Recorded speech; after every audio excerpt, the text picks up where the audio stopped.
বর্তমানে তোমরা যারা একাদশ শ্রেণীতে রয়েছো তোমাদের যে সমন্বিত উপবৃত্তি কার্যক্রম কর্মসূচি প্রধানমন্ত্রী শিক্ষা সহায়তা ট্রাস্ট থেকে যে উপবৃত্তিটি প্রদান করা হবে সেই উপবৃত্তির আবেদন ফর্ম কিন্তু ইতিমধ্যে তাদের ওয়েবসাইটে দিয়ে দিয়েছে। সেই বিষয়ে তোমরা অনেকে ইতিমধ্যে জেনে গিয়েছো। দেখো, একাদশ শ্রেণীতে কিন্তু হাজার হাজার শিক্ষার্থী রয়েছে। তো এই প্রধানমন্ত্রী শিক্ষা সহায়তা ট্রাস্ট থেকে সমন্বিত যে উপবৃত্তিটি রয়েছে এটি কিন্তু সকলকে দেওয়া সম্ভব হবে না। দেখা যায় অনেক সময় আমাদের কিছু কিছু টুকিটাকি ভুলের কারণে আমরা আমাদের উপবৃত্তিটি রয়েছে সেটি পাই না। এই ভুলগুলো আমরা সাধারণত যে এই ফর্ম পূরণ করতে গিয়ে করে থাকি। আজকে আমরা কথা বলবো যে শিক্ষার্থীরা যে 5টি ভুল করে থাকে এই আবেদন ফর্মটি পূরণ করতে গিয়ে, সেই 5টি ভুল সংশোধন নিয়ে আমরা কথা বলবো। তার আগে তোমাদেরকে আমি এই উপবৃত্তিটির অ্যাডভান্টেজ সম্পর্কে ছোট্ট একটু ধারণা দেই। এই উপবৃত্তিটি কিন্তু ভালো একটা অ্যামাউন্ট, যেটা কিনা প্রতি মাসে তোমরা 2,500 থেকে 3,000 টাকা করে পেতে পারো। এই অ্যাপ্লিকেশনটি কিভাবে তোমরা করবে, ফর্ম কোথা থেকে সংগ্রহ করবে এবং কিভাবে তোমরা ঘরে বসেই তোমরা নিজেদের ফর্ম নিজেরা পূরণ করতে পারবে, সেই সম্পর্কে আমি কিন্তু অলরেডি তোমাদের একটি ভিডিও আপলোড করে রেখেছি।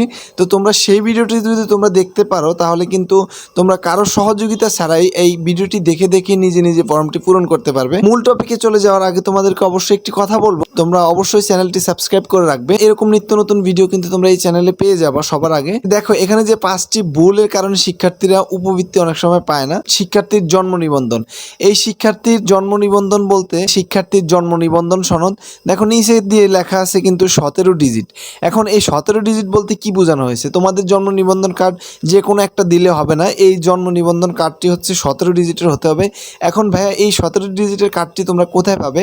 তোমরা অবশ্যই এই কার্ডটি তোমাদের ইউনিয়ন পরিষদ আছে, সেখানে কি অল্প কিছু টাকা দিলে তোমরা কিন্তু সেখানে পেয়ে যাবে। 1 থেকে 150 টাকা নিতে পারে। তো সেখান থেকে তোমরা একটু তুলে নিবা, 2-1 দিন সময় লাগতে পারে। তো ভাইয়া দেখো, এখানে এই জন্ম নিবন্ধন কার্ডটি তোমরা একবারই তুললে তোমাদের কিন্তু অনেক উপকারে লাগবে পরবর্তীতে। তো আমি বলবো তোমাদেরকে অবশ্যই সেখান থেকে তুলে এই 17 ডিজিটের নাম্বারটি তোমরা দিয়ে দিবে। অনেক শিক্ষার্থীরা দেখা যায় এই 17 ডিজিটের নাম্বারটি না দিয়ে তারা কিন্তু যে জন্ম নিবন্ধন স্বাভাবিক যে জন্ম নিবন্ধন কার্ডটি রয়েছে সেটির নাম্বার দিয়ে দেয়। এক্ষেত্রে কিন্তু তোমাদের যে আবেদনপত্রটি বাতিল বলে গণ্য হবে, কারণ এখানে তারা বলেই দিয়েছে যে 17 ডিজিট হতে হবে। দ্বিতীয় যে বিষয়টি, সেই বিষয়টি নিয়ে কথা বলবো, সেটি হচ্ছে তোমাদের যে বাবা মার এনআইডির তথ্য। অনেকের দেখা যায় যে তোমাদের বাবা মার এনআইডি তাদের থাকে না বা হারায়া যায়। যাদের বাবা মার এনআইডি নাই, তো সেক্ষেত্রে তোমাদেরকে আমি বলতে চাই তোমরা কিন্তু এই যে ঘরটি রয়েছে এই ঘরটি ফাঁকা রাখবা। এই যে উপবৃত্তিটা রয়েছে উপবৃত্তি কিন্তু তোমাদের বাবা মাকে দিবে না, তোমাদেরকে অবশ্যই দিবে। তো সেক্ষেত্রে তোমাদের যে এই তথ্যগুলো রয়েছে, তোমাদের যে ইনফরমেশনগুলো রয়েছে সেগুলোই কিন্তু এখানে মেন হিসেবে গণ্য হবে। তো সেক্ষেত্রে তোমাদের বাবা মার এনআইডিতে যদি কোনো সমস্যা থাকে বা এনআইডি না থাকে, হারায়া যায়, তো সেক্ষেত্রে তোমরা এই 2টা ঘর ফাঁকা রাখবা। ফাঁকা রেখে সেক্ষেত্রে তোমরা তোমাদের যে টিচাররা রয়েছে তাদের সাথে একটু কন্ট্যাক্ট করে তারপরে জমা দিয়ে দিবে। 3 নম্বরে যে আমরা যে বিষয়টি নিয়ে কথা বলবো সেটি হচ্ছে স্থায়ী ঠিকানা। অনেক সময় দেখা যায় তোমরা থাকো এক জায়গায়, তোমাদের কলেজ হচ্ছে এক জায়গায়, তো এক্ষেত্রে তোমরা দ্বিধাদ্বন্দ্বের মধ্যে পড়ে যাও, তোমরা কি আসলে গ্রামের ঠিকানাটা দিবা নাকি এখন যে বর্তমানে যেখানে রয়েছে সেই ঠিকানাটা দিবা। তোমাদেরকে একটু কথা বলি, দেখো স্থায়ী ঠিকানা মানে হচ্ছে তোমাদের জন্ম যেখানে, তো অবশ্যই সেখানের ঠিকানাগুলো দিবা। এই যেখানে শিক্ষা সংক্রান্ত তথ্যগুলো রয়েছে, এখানে এই তোমরা যে বিষয়ে পড়াশোনা করছো এবং তোমরা যে সাবজেক্টের উপরে পড়াশোনা করছো, যে কলেজে পড়াশোনা করছো সেই কলেজের উপজেলা পৌরসভা বোর্ড প্রতিষ্ঠানের নাম এগুলো তোমরা সেখানকারটা দিয়ে দিবে। তোমরা এগুলো এলোমেলো না করবা না, অবশ্যই একটু বুঝে শুনে এগুলো উত্তর দিবে। এবং আমার যে ভিডিওটি আপলোড করেছি ওই ভিডিওটি দেখে দেখে তোমরা কিন্তু অবশ্যই এটি পূরণ করার চেষ্টা করবে। আমরা আরও একটি ভুল করে থাকি, সেটি হচ্ছে এই সিলেকশন ক্রাইটেরিয়াতে। দেখো, এইখানে সিলেকশন ক্রাইটেরিয়াতে আমরা অনেকেই করি কি, আবেদনকারী কি বাংলাদেশি ক্ষুদ্র নৃগোষ্ঠী পরিবারের সদস্য, আমরা অনেক সময় দেখা যায় যে এখানে হ্যাঁ টিক চিহ্ন দিয়ে দিই।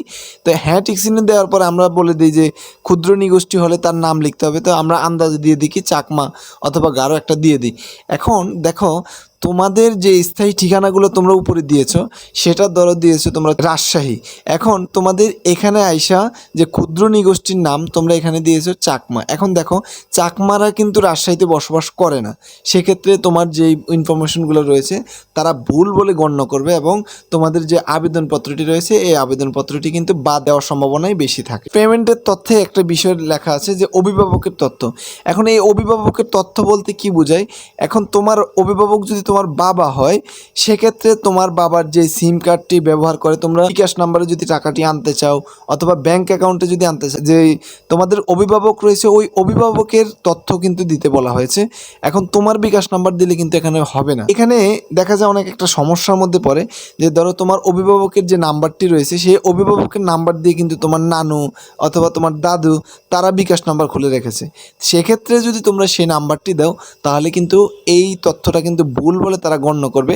সেক্ষেত্রে আমি তোমাদেরকে সাজেস্ট করব যে তোমাদের অবশ্যই যে গার্ডিয়ানরা যা তোমার বাবা অথবা তোমার মা যে ফোনটি ইউজ করে এবং যে নাম্বারটি ইউজ করে সেই নাম্বার থেকে বিকাশ নাম্বার যাতে খোলা থাকে এবং তাদের ন্যাশনাল আইডি কার্ড দিয়ে যাতে হুবহু মিল থাকে। দেখো এখানে বলেই দিয়েছে যে অ্যাকাউন্ট হোল্ডারের এনআইডি, অর্থাৎ তোমাদের যেই তোমার বাবা অথবা তোমার মা তোমার অভিভাবকের যেই বিকাশ নাম্বারটি থাকবে সেটি কিন্তু এই এনআইডি দিয়ে ভেরিফিকেশন করা থাকতে হবে। দেখো এখানে দেওয়া আছে অভিভাবকের তথ্য, দেখো এখানে সম্পর্ক দেওয়া আছে পিতা মাতা এবং অন্যান্য।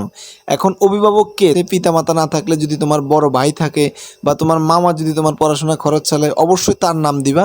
আগের ভিডিওতে কমেন্ট করেছো এমডি সাব্বির হোসেন, তুমি বলেছো যে কবে থেকে শুরু এবং শেষ হবে কবে। দেখো এখানে কবে থেকে শুরু বলতে, কারণ এখানে তাদের ওয়েবসাইটে কিন্তু শেষ সম্বন্ধে কিছু বলে নেই, তার মানে মোটামুটি একটা ভালো সময় আমরা ধরে নিতে পারি যে এই নভেম্বর মাসটা সম্পূর্ণটাই তোমরা কিন্তু আবেদন প্রক্রিয়াটি করতে পারবে। শাহিন শেখ, তুমি বলেছো যে ভাইয়া কবে আবেদনের শেষ তারিখ। মেহেদি হাসান, তুমি কমেন্ট করেছো ভাইয়া অ্যাকাউন্ট নাম্বারে ওইখানে কি বিকাশ নাম্বার দিব। হ্যাঁ, তুমি বিকাশ নাম্বার দিতে পারো, রকেট নাম্বার দিতে পারো অথবা তোমার গার্ডিয়ানের যেই ব্যাংক অ্যাকাউন্ট রয়েছে সেটাও দিতে পারো। যেটাই দাও না কেন অবশ্যই জেনুইন হতে হবে এবং তোমার অবশ্যই তোমাদের যে গার্ডিয়ান রয়েছে বাবা অথবা মা তাদের অ্যাকাউন্ট না তাদের নামে অ্যাকাউন্টটা খোলা থাকতে হবে। দিস ইজ শুভ, তুমি লিখেছো আচ্ছা ভাইয়া এটা কি 100% স্টুডেন্টরা পেয়ে থাকে।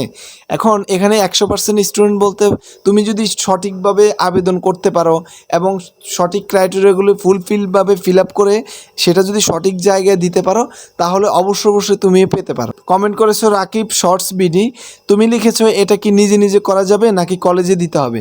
হ্যাঁ অবশ্যই তুমি এই যে আমার ওই ভিডিওটা তুমি দেখবা এবং সেখানে ফর্মের লিঙ্ক দেওয়া আছে, সেখান থেকে লিঙ্কে ক্লিক করে সেখান থেকে আবেদনপত্রটি ডাউনলোড করে প্রিন্ট আউট করে তুমি হাতে কলমে এটি পূরণ করে কলেজে জমা দিয়ে দিবে। আহমেদ সজীব, তুমি লিখেছো ভাইয়া ফলাফল বলতে কোনটা বুঝাইছেন, মানে এসএসসি এক্সামের মার্কশিট নাকি ট্রান্সক্রিপ্ট।